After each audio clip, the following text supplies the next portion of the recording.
નમસ્તે વિદ્યાર્થી મિત્રો, ઉમા વિદ્યા સંકુલની યુટ્યુબ ચેનલમાં તમારું સ્વાગત છે. વિદ્યાર્થી મિત્રો, આજે આપણે ભણવાના છીએ સામાજિક વિજ્ઞાન ધોરણ 7. એમાંથી આપણે 11મો પાઠ ભણીએ છીએ, વાતાવરણની સજીવો પર અસરો. અગાઉના વિડીયોમાં પણ આના વિશે આપણે ચર્ચા કરી ગયા છીએ, વાતાવરણ વિશે. ખાસ આપણે જોઈ ગયા કે પૃથ્વી જ્યારે એનો ઉદ્ભવ થયો ત્યારે શરૂઆતમાં એક ધબધબતો ગોળો હતો. ધીરે ધીરે જે છે એ ઠંડો પડે છે અને એમાંથી વિવિધ જે છે આવરણો અસ્તિત્વમાં આવે છે, જેમાંથી સૌથી નક્કર પદાર્થ જે છે જે મૃદાવરણ તરીકે ઓળખાય. ત્યાર પછી એમાંથી કેટલાક પદાર્થોનું વાયુ સ્વરૂપે વિલીનીકરણ થયું અને કેટલાક જે ભાગો જે છે કે જે પાણી સ્વરૂપે નિર્માણ પામેલા, જેને આપણે જળાશયો તરીકે ઓળખીએ છીએ. ખાસ આ બધાના કારણે પૃથ્વી ઉપર જીવસૃષ્ટિનો વિકાસ થયો, એટલે કે જીવાવરણનો વિકાસ થાય છે. ખાસ આપણે વાતાવરણ વિશે પણ ચર્ચા કરી ગયા કે પૃથ્વીની ચારે બાજુ વીંટળાઈને જે આવેલું જે આવરણ જે છે કે જેને આપણે વાતાવરણ કહીએ છીએ. ત્યાર પછી આપણે વાતાવરણની ઘનતા વિશે પણ જોઈ ગયા કે હવા જે છે, હવાના જુદા જુદા જે વાતાવરણના જુદા જુદા જે વાયુઓ, કાર્બન ડાયોક્સાઇડ છે, કાર્બન મોનોક્સાઇડ છે, ઓક્સિજન છે, નાઇટ્રોજન છે, આર્ગોન, ઓઝોન, આવા બધા વાયુઓ જે છે એ વાતાવરણમાં આવેલા છે. ખાસ જે આ વાયુઓ જે છે ઘન પ્રવાહી અને વાયુ સ્વરૂપે પણ હોય છે. ખાસ આપણે વાત કરી ગયા વાતાવરણની સ્તર રચના વિશે. વાતાવરણ જે છે એ પૃથ્વીથી ઉપર જુદા જુદા સ્તરો રચે છે.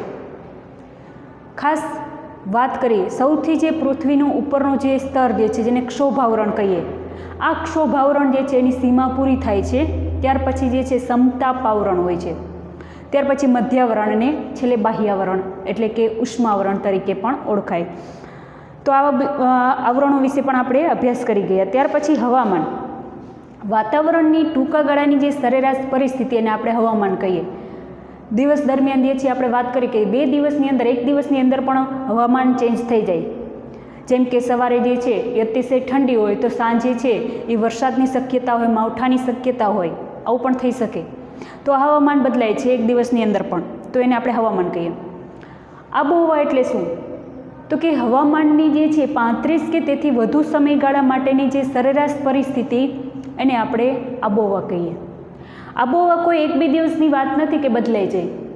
લાંબા 35 કે તેથી વધુ સમયગાળા માટે જે છે આ જે પરિસ્થિતિ સળંગ ચાલી આવે છે એવું કહી શકીએ. જેમ કે રાજસ્થાનનું રણ પ્રદેશ જે છે સતત આગળ વધી રહ્યું છે, તો એનું જે કોઈ એક સમયગાળો 1 વર્ષ, 2 વર્ષ કે 5 વર્ષમાં પ્રક્રિયા આગળ વધવાની થતી નથી.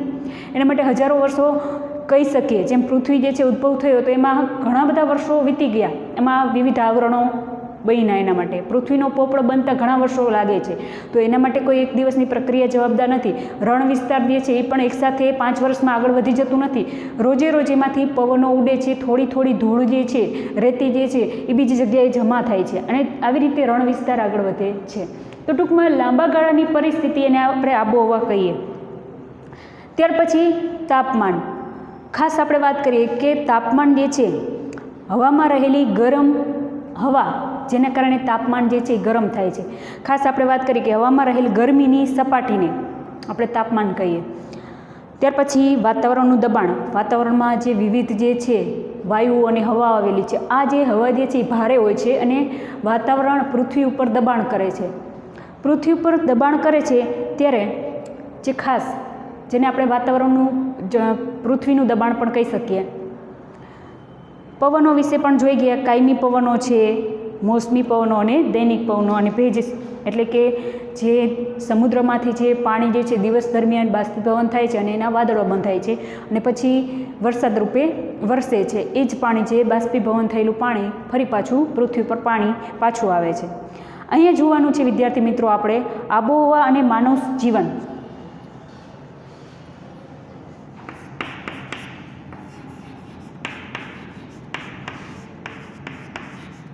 આબોહવા અને માનવ જીવન.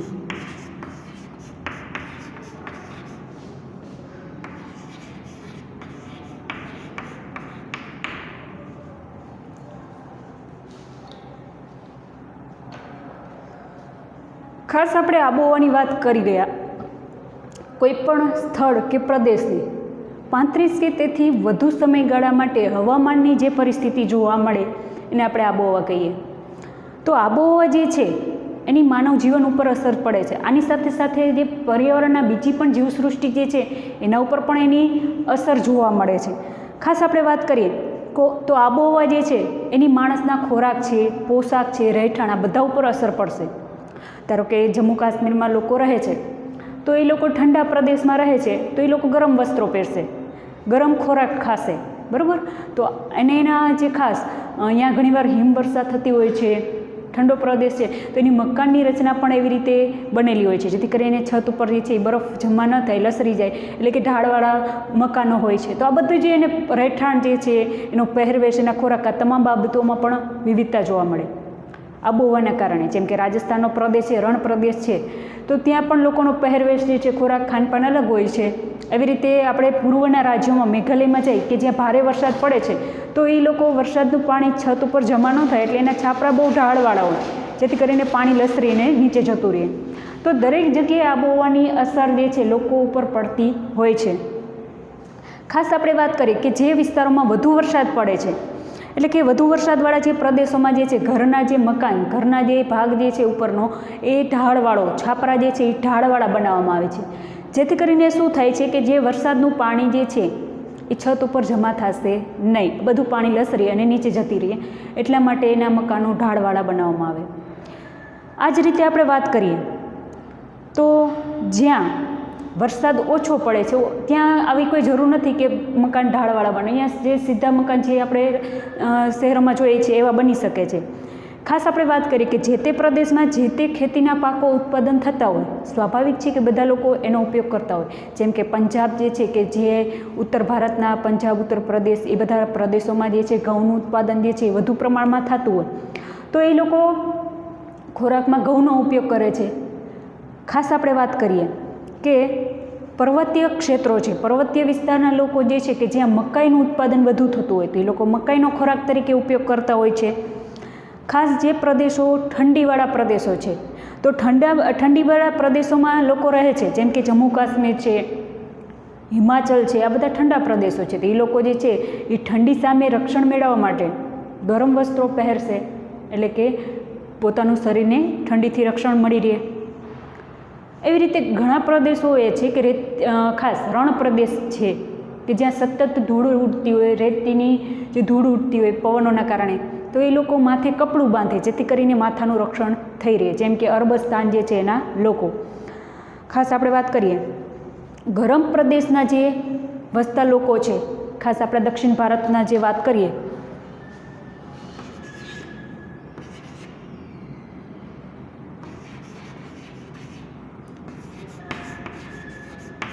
ઉત્તર, દક્ષિણ, પૂર્વ, પશ્ચિમ, આપણા જે દક્ષિણ ભારત જે છે કે જ્યાં ત્રણેય બાજુ જે છે એ દરિયા કિનારો છે. તો ત્રણેય બાજુ દરિયા કિનારો હોવાના કારણે જે દક્ષિણ ભારત જે છે એ લોકોનો ખોરાકની વાત કરીએ કે અહીંયા દક્ષિણના દરિયો કિનારો આવેલો છે ત્રણેય બાજુ, એટલે અહીંયા માછલીનું પુષ્કળ ઉત્પાદન થાય, આથી કરીને લોકો ખોરાકમાં માછલીનો ઉપયોગ કરતા હશે. બીજું કે ત્યાંથી આપણે જે દક્ષિણની નજીકથી જે છે શ્રીલંકા દેશ આવેલો છે અને એની નજીકથી જે છે એ વિષુવવૃત્ત પસાર થાય છે. વિષુવવૃત્ત આગળ જે સૂર્યના કિરણો સીધા પડે છે અને આથી કરીને ત્યાં તાપમાન વધુ પડે છે, એટલે કે ગરમીનું પ્રમાણ વધુ છે. ગરમીથી રક્ષણ મેળવવા માટે દક્ષિણ ભારતના લોકો શું કરે છે તો કે ખુલતા જે સુતરાઉ કાપડના જે વસ્ત્રો જે છે એ વસ્ત્રો પહેરે છે. ખાસ સુતરાઉ કાપડ અને ખુલ્લા વસ્ત્રો પહેરવાનું પસંદ કરે છે, જેમ કે દક્ષિણ ભારતના લોકો. ખાસ વાત કરીએ આપણે કે ગરમ અને ભેજવાળી જે આબોહવા જે પણ વિસ્તારની છે, ગરમ અને ભેજવાળી વાત આપણે કરીએ કે ઉનાળામાં આવી ઋતુ હોય ગરમ અને ભેજવાળી. ઉનાળામાં સ્વાભાવિક આપણે જે છે એ દિવસ જે છે એ કંટાળાજનક હોય, એમાં બપોરનો સમય જે છે એ બહુ લેન્ધી હોય, કંટાળાજનક, જેમાં આપણે જમીન તરત ઊંઘવાની ઈચ્છા થાય, કંઈ કામ કરવાની ઈચ્છા ન થાય. એટલે કે ગરમ અને ભેજવાળી જે પણ પ્રદેશની આબોહવા છે એ લોકો આળસુ હોય છે. કેવા હોય છે? આળસુ, એનો સ્વભાવ આળસુ હોય છે. જ્યારે સમશીતોષ્ણ કટિબંધની આપણે વાત કરીએ, હવે પૃથ્વીનો જે આપણે ગોળો દોરીએ તો પૃથ્વીની બરોબર મધ્યમાંથી 0 અક્ષાંશ વૃત્ત પસાર થાય છે તો આ વિષુવવૃત્તનો પ્રદેશ કહેવાય. પૃથ્વીની જે ઉપરથી વિષુવવૃત્તથી ઉપરથી 23.5 અંશનું જે અક્ષાંશ પ્રસાર થાય એને આપણે કર્કવૃત્ત કહીએ. કર્કવૃત્તથી જે છે 23.5 થી 66.5 અંશ આને કહેવાય સમશીતોષ્ણ કટિબંધ. આ જ રીતે જે છે દક્ષિણ ભારતમાં પણ 23.5 અંશ જે છે ત્યાં મકરવૃત્ત પસાર થાય. મકરવૃત્ત 23.5 થી 66.5 અંશ. આ બધો પ્રદેશ જે છે જેને સમશીતોષ્ણ કટિબંધ કહેવાય.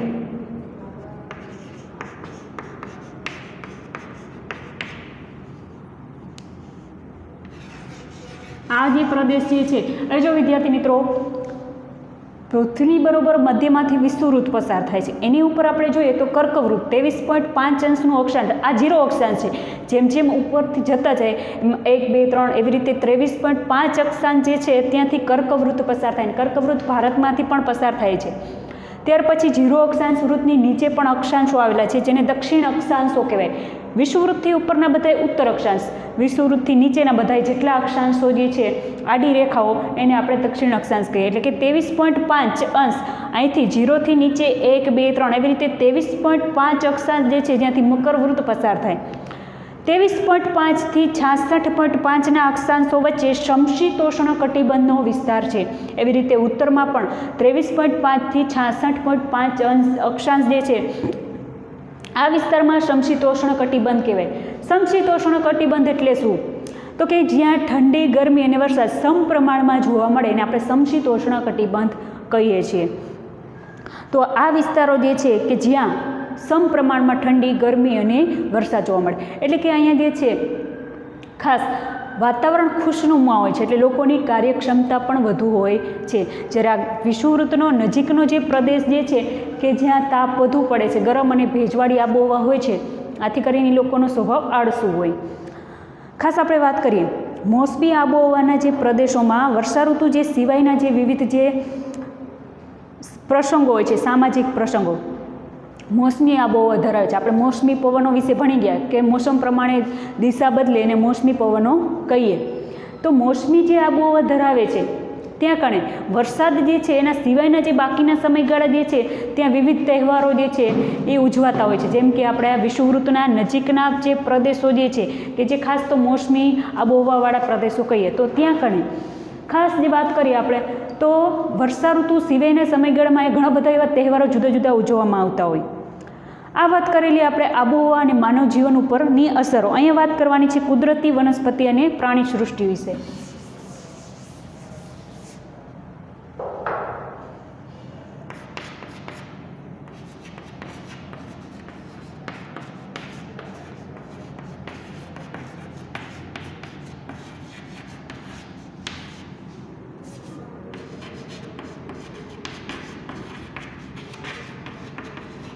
કુદરતી વનસ્પતિ અને પ્રાણી સૃષ્ટિ વિશે વાત કરીએ. સ્વાભાવિક કુદરતી વનસ્પતિ એટલે શું? તો કે કુદરતી રીતે ઉગી નીકળે એને કુદરતી વનસ્પતિ કહીએ. એમાં માનવીનો કોઈ હસ્તક્ષેપ હોય નહીં. ઘણા એવા પૃથ્વી પર જંગલો જે છે તો એ કુદરતી રીતે ઉગી નીકળ્યા છે. એમાં કોઈ માનવીએ એમાં પાણી પાયું નથી, એનો ઉછેર નથી કર્યો અને એનું પોષણ કરેલું નથી. તો આને આપણે કુદરતી વનસ્પતિ કહીએ. કુદરતી જે વનસ્પતિ પૃથ્વી ઉપર જોવા મળે છે જે ખાસ એમાં પણ દરેક જગ્યાએ એક સરખા પ્રકારના જંગલો, એક સરખી વનસ્પતિ જોવા મળતી નથી. તો એનું રીઝન શું? જેમ કે જમ્મુ કાશ્મીરમાં જે જઈએ આપણે ઠંડા પ્રદેશમાં તો અહીંયા શંકુ આકારના વૃક્ષો થાય છે. અને બીજા જે ખાસ પૂર્વના જે રાજ્યો જે છે આ બધા પૂર્વના રાજ્યો કહેવાય.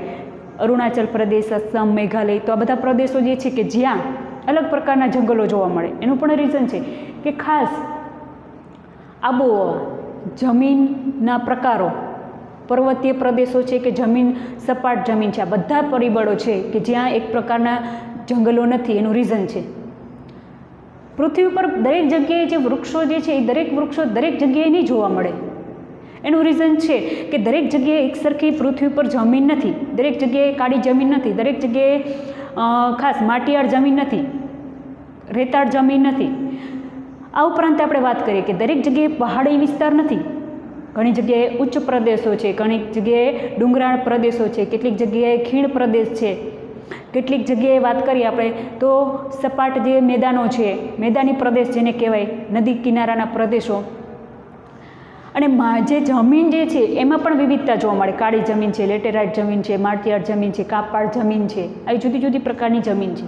તો અહીંયા એક સરખી જમીન નથી, એક સરખા જમીનના પ્રકારો નથી. ક્યાંક ઊંચો પ્રદેશ છે, ક્યાંક ડુંગરાળ પ્રદેશ છે, ક્યાંક સપાટ જમીન છે. જમીનમાં પણ વિવિધતા છે. એવી રીતે આબોહવામાં પણ વિવિધતા. કેટલાક પ્રદેશો ઠંડા પ્રદેશો છે, કેટલાક ગરમ છે, કેટલાક જે સમશીતોષ્ણ કટિબંધના છે. તો આ બધી વિવિધતા હોવાના કારણે દરેક જગ્યાએ એક સરખી વનસ્પતિ થઈ શકતી નથી. દરેક જગ્યાએ અલગ અલગ વનસ્પતિ જોવા મળે, અલગ અલગ પ્રકારના જંગલો જોવા મળે. જેમાંથી આપણે જંગલની વાત કરીએ તો વનસ્પતિની જે અનુકૂળ તાપમાન અને વરસાદવાળા પ્રદેશોમાં ઉગે છે. ગીચ જંગલોની વાત કરીએ, ભારત સિવાયના જે બીજા પણ ઘણા એવા દેશો છે કે જે ગીચ જંગલો છે. ગીચ જંગલો જે છે કે એના માટે ગીચ જંગલો હોવા માટેનું રીઝન એ છે કે ત્યાં એ ગીચ જંગલોમાં જે વૃક્ષો જે છે એ વૃક્ષોને અનુકૂળ તાપમાન એને અનુકૂળ હોય, પૂરતું પાણી વરસાદ મળી રહેતો હોય, એટલા માટે અહીંયા જંગલોનો સારો વિકાસ થઈ શક્યો હોય, એટલે એને ગીચ જંગલોનો વિકાસ તરીકે ઓળખીએ. કેટલીક જગ્યાએ એક સરખો વરસાદ નથી પડતો, એક સરખી ગરમી ઠંડી નથી પડતી. તો એ જે તે પ્રદેશમાં ઓછી ગરમી, વૃક્ષોને અનુકૂળ જે વનસ્પતિને વિકાસ માટે જે અનુકૂળ પરિબળો નહીં હોય ત્યાં વનસ્પતિનો ઓછો વિકાસ હશે. ત્યાં છૂટાછવાયા જે જંગલો જોવા મળશે. તો આવું બધું જોવા મળે, બરાબર. એ જે તે વનસ્પતિને ઉગવા માટેના પરિબળો જવાબદાર હોય જંગલોનો વિકાસ માટે. ત્યાર પછી કેટલીક જગ્યાએ ઘાસના મેદાનો પણ આવેલા છે, જેમાંથી ખાસ વાત કરીએ કે મધ્યમ વરસાદવાળા જે વિસ્તારો જે છે જે ઘાસના મેદાનો જોવા મળે. કેટલીક જગ્યાએ કાંટાળી વનસ્પતિ અને ઝાડી ઝાખરા છે જે સાવ નહિવત ઓછો વરસાદ પડે છે, જેને આપણે ગરમ પ્રદેશો કહીએ, જેમ કે રાજસ્થાનનો રણ પ્રદેશ છે, કચ્છનો જે ખારો પાટ જે છે, આવા વિસ્તારો જે છે. દુનિયાના પણ આવા ઘણા બધા પ્રદેશો છે કે જ્યાં વરસાદ ઓછો પડે છે. તો ત્યાં ખાસ આવી કાંટાળી વનસ્પતિ ઉગી નીકળે છે. વરસાદ ઓછો પડે ત્યાં બહુ ભારે ગીચ જંગલો તો જોવા મળતા નથી. જેમ વનસ્પતિ જે છે એને અનુકૂળ જે વાતાવરણને આધારે વિકસે છે, એમ પ્રાણીઓ પણ એવી જ રીતે એને અનુકૂળ વાતાવરણ હોય ત્યાં જેનો જમાવડો જોવા મળે. પૃથ્વી ઉપર જે છે દરેક જગ્યાએ પ્રાણીઓને અનુકૂળ જે તાપમાન છે, રહેઠાણ છે, ખોરાક જે છે, આ બધી સવલતો મળી રહેતી હોય ત્યાં એ વિકાસ કરશે. ઠંડા પ્રદેશોમાં જે પ્રાણીઓ જોવા મળે એ ગરમ પ્રદેશોમાં ન જોવા મળે, કારણ કે ઠંડા પ્રદેશના પ્રાણીઓ જે છે એને અનુકૂળ જે હવામાન, ઠંડુ હવામાન છે એટલે એ ત્યાં જ રહી શકે. એને ગરમ હવામાનમાં મૂકીએ તો એ ન ટકી શકીએ. તો આવી રીતે પૃથ્વી ઉપર જે પ્રાણીઓ જોવા મળે છે એમાં પણ વિવિધતા, દરેક જગ્યાએ એક સરખા પ્રાણીઓ જોવા મળતા નથી. ત્યાર પછી અહીંયા જંગલના પ્રકારોની વાત કરેલી છે. આ જે મોસ્ટ ઇમ્પોર્ટન્ટ પ્રશ્ન છે, જંગલના પ્રકારો. ઘણીવાર એક્ઝામમાં મોટા પ્રશ્નમાં પૂછાય કે જંગલના પ્રકારો જણાવો.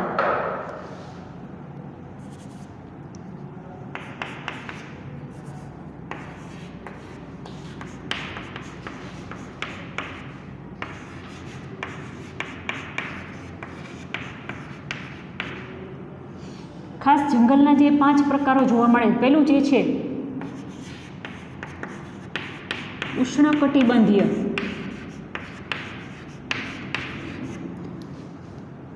બારે માસ લીલા જંગલો.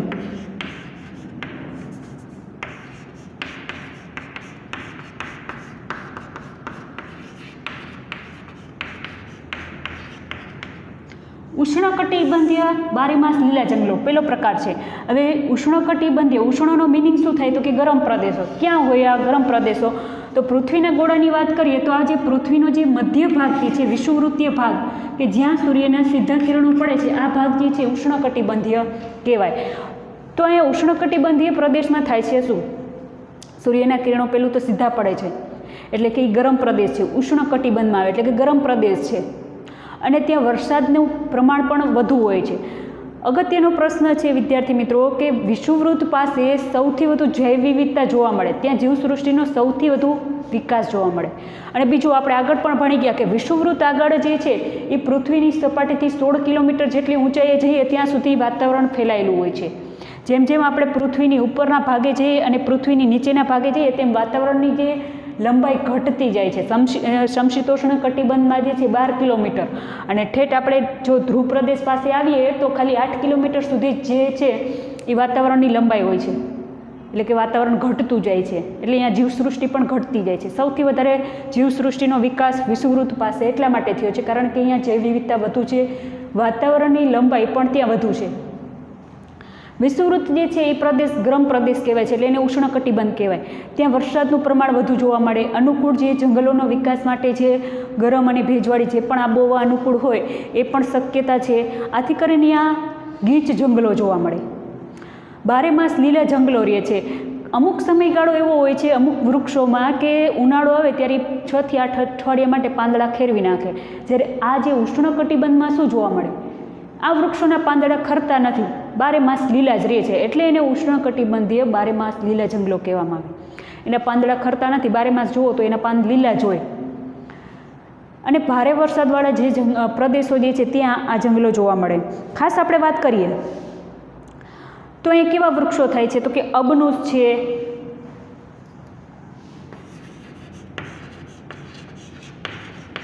રોઝવુડ છે, મેહોગની છે, આવા બધા જે વૃક્ષો જે છે એ થાય છે. અબનુસ, રોઝવુડ, મેહોગની આ બધા જે વૃક્ષો જે છે એ જોવા મળે છે ઉષ્ણકટિબંધીય બારે માસ લીલા જંગલોમાં. તો આ બધા વૃક્ષો થાય છે. ખાસ જે છે અંદમાન અને નિકોબારના દ્વીપ સમૂહ. હવે આ ભારતનો જે દક્ષિણ ભાગ જે છે ત્યાં કણે દક્ષિણ ભાગમાં જે છે આ બાજુ જે છૂટાછવાયા જે ટાપુઓ જોવા મળે, અંદમાન નિકોબારના ટાપુઓ.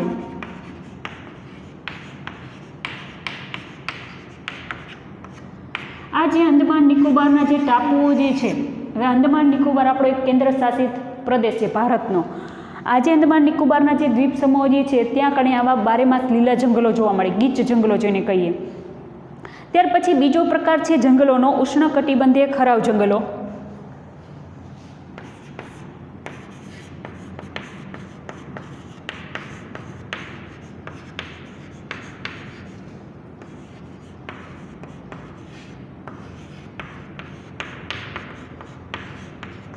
હવે ઉષ્ણકટિબંધીય એટલે હવે હજી પણ આપણે એક બાબત તો મગજમાં આવી જ જાવે, ઉષ્ણનો મતલબ ગરમ. ગરમ પ્રદેશોમાં થાય છે આ જંગલો. અહીંયા પણ ગરમ પ્રદેશોમાં થાય છે, પણ અહીંયા વિશેષતા શું હતી, બારે માસ લીલા રહેતા હતા, એટલે કે એના પાંદડા ખરતા જ નહોતા. જ્યારે અહીંયા શું છે, ખરાવ શબ્દ આવ્યો. ખરાવ એટલે મતલબ એનો ખરી જાય એમ, પાંદડા ખરી જાય. કોના પાંદડા ખરી જાય? વૃક્ષોના. વૃક્ષોના પાંદડા ખરી જાય. બારે માસ જે ઉપર જોઈ ગયા એ બારે માસ લીલા રહેતા હતા, એના પાંદડા કોઈ દી ખરતા નહોતા. જ્યારે ખરાવ જંગલો જે છે થાય છે તો ઉષ્ણકટિબંધમાં જ, એટલે કે આ વિષુવવૃત્તના જે પ્રદેશ છે, વિષુવવૃત્તનો જે ભાગ જે છે ત્યાં જ આ જંગલો થાય છે. પણ વિશેષતા શું છે કે વિષુવવૃત્તના પણ અમુક ભાગ એવા છે, જેમ કે આ વચ્ચેનો ભાગ જે છે જ્યાં બારે માસ લીલા જંગલો થાય, એનાથી જેમ આપણે કર્કવૃત્ત તરફ જઈએ અને દક્ષિણમાં વિષુવવૃત્તની નીચે મકરવૃત્તથી નીચેના થોડાક ભાગમાં જઈએ તો આ જે જંગલો જોવા મળે, એટલે કે સાવ મધ્યમાં જોવા મળતા નથી. આ જે વચ્ચેનો ભાગ છે વિષુવવૃત્ત, ત્યાં વચ્ચેના ભાગમાં સાવ નથી જોવા મળતા. અહીંયા જ ક્યાં જંગલો જોવા મળે? બારે માસ લીલા જંગલો. એટલે અહીંયા વરસાદ વધુ પડે અને બારે માસ લીલા જંગલો જોવા મળે. જ્યારે ખરાવ જંગલો ઉષ્ણકટિબંધમાં જ થાય, વિષુવવૃત્તીય ભાગમાં જ થાય છે, પણ ખરાવ જંગલો છે, ખરી જાય છે. તો એ કયો ભાગ? વિષુવવૃત્તથી જે કર્કવૃત્ત વચ્ચેનો ભાગ જે છે, કર્કવૃત્તનો નજીકનો ભાગ અને દક્ષિણ વિષુવવૃત્તની નીચેના મકરવૃત્તના નજીકના ભાગમાં આ પ્રકારના જંગલો જોવા મળે. ખરાવ છે એટલે ખ્યાલ આવવો જોઈએ કે પાંદડા ખરી જાય. ઉનાળાનો સમયગાળો આવે એટલે 6 થી 8 અઠવાડિયા દરમિયાન આના પાંદડા ખરી જાય છે. તો આને આપણે પાનખર જંગલો તરીકે પણ ઓળખીએ છીએ. અગત્યની બાબત છે, ખરાવ જંગલો એને આપણે પાનખર જંગલો કહીએ. પાનખર જંગલો તરીકે પણ એને ઓળખવામાં આવે. આપણે એક વાક્યના પ્રશ્નમાં કદાચ પૂછાય કે ઉષ્ણકટિબંધીય ખરાવ જંગલોને બીજા કયા જંગલો તરીકે ઓળખાય? તો પાનખર જંગલો તરીકે ઓળખાય. અહીંયા કણે કેવા વૃક્ષો થાય છે? તો કે શાગ છે, સાલ છે, ત્યાર પછી શીશમ છે, લીમડો છે. આવા બધા જેનું લાકડું ચીકણું હોય એટલે કે મજબૂત હોય, આવું લાકડાવાળા વૃક્ષો જે છે એ થાય છે. શાક, સાલ, શીશમ, લીમડો, આવા બધા જે વૃક્ષો જેનું લાકડું કિંમતી હોય છે, મજબૂત હોય છે, જે ખાસ ફર્નિચર બનાવવામાં ઉપયોગ હોય છે, એટલે કે આવા જે વૃક્ષો જે છે એ થાય છે. ખાસ જે છે ભારતના જે ઉચ્ચ પ્રદેશો છે, ડુંગરાળ પ્રદેશો, ઉત્તર ઓસ્ટ્રેલિયા અને મધ્ય અમેરિકા જે છે ત્યાં કણે આવા બધા ખરાવ ઉષ્ણકટિબંધીય ખરાવ જંગલો જોવા મળે છે. ખાસ આપણે વાત કરીએ તો આ જંગલોમાં પ્રાણીઓ, મેં કીધું એમ કે દરેક જગ્યાએ પ્રાણીઓને અનુકૂળ વાતાવરણ હોવું જોઈએ. ત્યાં અલગ અલગ પ્રાણીઓ જોવા મળે. જમ્મુ કાશ્મીરનો ઠંડો પ્રદેશ છે તો ત્યાં જે પ્રાણીઓ જોવા મળે એ બીજા ગરમ પ્રદેશોમાં ન જોવા મળે. તો એનું રીઝન છે એને પણ અનુકૂળ આબોહવા હોવી જોઈએ, ખોરાક મળી રહેતો હોય એવા વિસ્તારમાં પ્રાણીઓનો વિકાસ થાય છે. તો અહીંયા કેવા પ્રાણીઓ જોવા મળે ખરાવ જંગલોમાં એની આપણે વાત કરીએ તો વાઘ છે એશિયાઈ સિંહ એકમાત્ર ગીરના જંગલોમાં જોવા મળે આખા એશિયામાં. હાથી છે, સોનેરી વાંદરા, માકડા, આવા બધા પ્રાણીઓ જોવા મળે. પક્ષીઓની વાત કરીએ તો મોર, બાજ, પોપટ, કાબર, કબૂતર અને મેના આવા પ્રાણીઓ જોવા મળે. તો વિદ્યાર્થી મિત્રો આપણે અહીં સુધી રાખીએ. હવે પછી આપણે નેક્સ્ટ વિડીયોમાં જોઈશું.